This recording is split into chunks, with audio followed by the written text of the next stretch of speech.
Hello guys! Today's video, since Friday, Saturday, Sunday off. So, ang gagawin ko ngayon ay maglilinis ng aming ref. Actually, itong ref na to sa aming landlord. Nung inupahan na namin itong condo nila, kompleto na lahat. So, nagustuhan ko yung ref nila. Ayan, ang brand nila ay Midea. Ayan, meron pa siyang mga ayan, yung lights niya. Oh, nalock daw. Bakit nalock? Ano to? Hindi ko na alam kung ano to. Ayan. So, ngayon, ipapakita natin kung anong laman ng ref. Walang laman ang ref. Kaya, lilinisin natin. Okay, isa-isa. Ayan. Hindi ko alam kung paano umpisahan. Yan lang naman ang laman. Ang gagawin natin, aalisin na lang natin isa-isa. So, ano to? Butter. Ayan. Ayan. Binili ko sa Chinese, ano to? Yung parang suman nila. Na may karne siya at mga beans.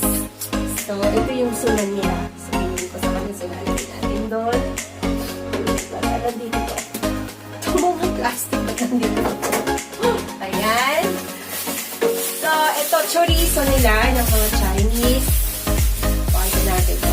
Super tigas at super alat. Pero masarap naman. Tapos, hotdog nila dito.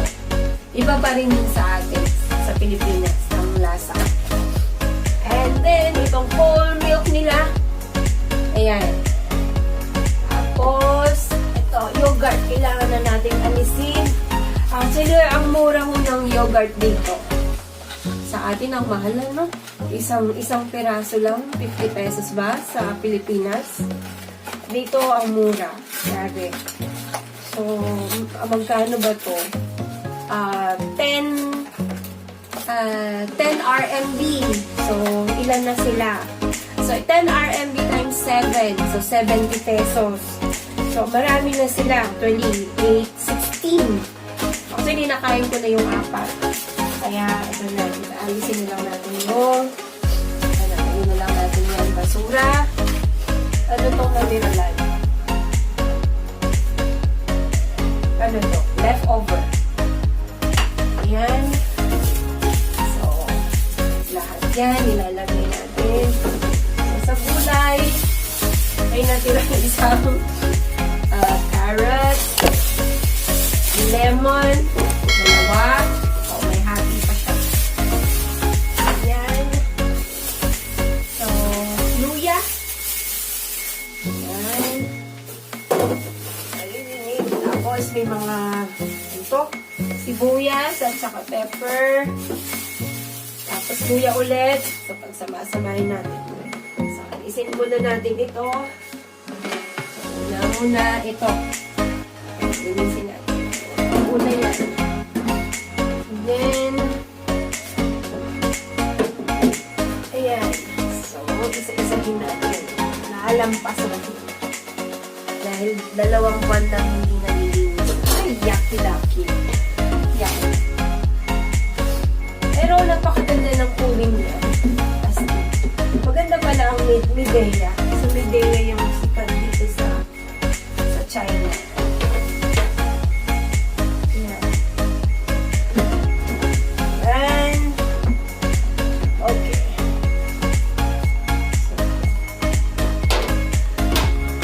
Dahil walang space, mamaya na lang ulit yan. So, ito muna. So, close ko muna para mag-ano siya. Hindi siya mag-ingay na ganun. Okay, umpisahan na po natin bilinisin sa loob. So, meron po akong basahan na bago. Siyempre, para malinis sa loob dahil pagkain ang nasa loob. So, kailangan bagong basahan ang ating panglinis. Okay guys, ito i-start na natin. So una, kasi yung bago kong basahan, hinugasan ko lang. Ayoko ng chemical na panglinis. Gusto ko hot water lang. Maligamgam lang. Ito. akin, mas gusto ko yung walang halong amoy na mabango or pang-spray. Basta ayoko ng chemical. So, itong bagong basahan lang na aking panlinis at saka hot water. So, start natin sa loob.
First door.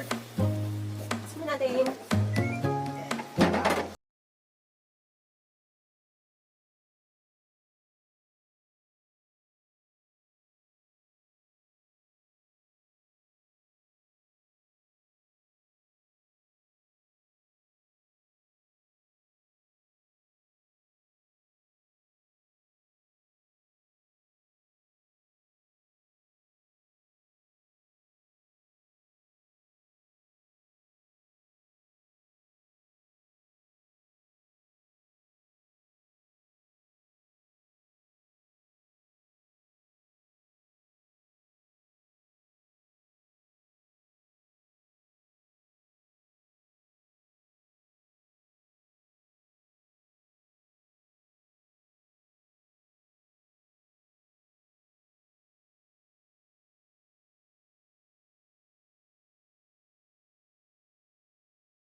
Ito na po yung para sa mga gulay.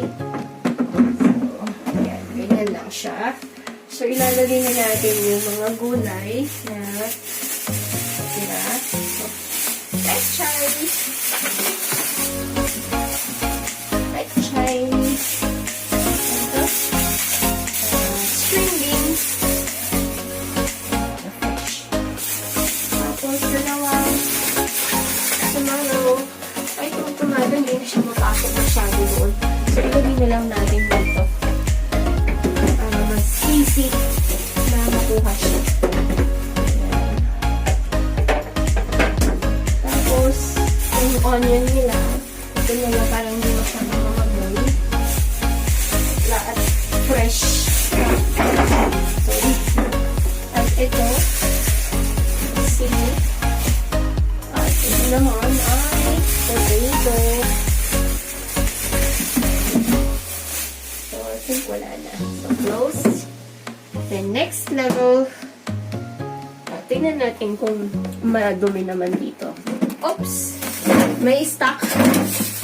May stock na pork, chicken breast, dalawang chicken breast, and then chicken na talagang whole chicken. Tapos, ayun, chicken ulit. Oh, no more. Wala na. Wala na. Yan, close. So, last na paglinis ay ito.